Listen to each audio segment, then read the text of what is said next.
By vanjaar se AfriForum Jeugkongres het AfriForum Jeug die jaar soos altyd op 'n hoë noot afgeskop. Kennisse het mekaar beter leer ken.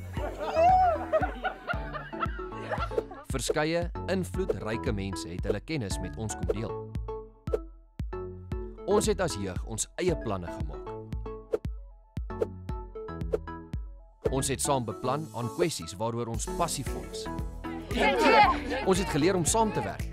As ons nie wen nie, is ons verloorders. Ons is die verloorders vandag nie. 2, 3! Saam gelag en saam gekuier. En uitnemende prestasies vereer. Ons het saam gesing, geëet en gedans.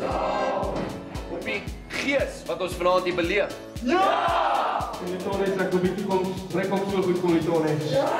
Ons gaan ons eie toekoms bepaal. Ons is die jong mense, die toekoms. Ons is die fondasie waarop die res van hierdie reis gebou gaan word.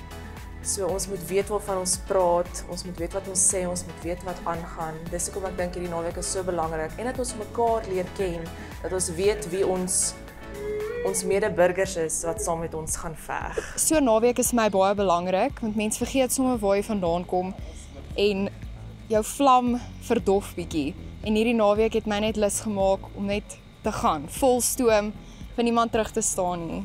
Dit is 'n uitstekende geleentheid vir jong mense om eienaarskap te neem van hul taal en hul kultuur en hul geskiedenis, om sodoende 'n duidelike beeld te hê van waartoe ons gaan in ons toekoms as Afrikaners binne in Suid-Afrika. Wil jy ook deel word van iets groter as jouself?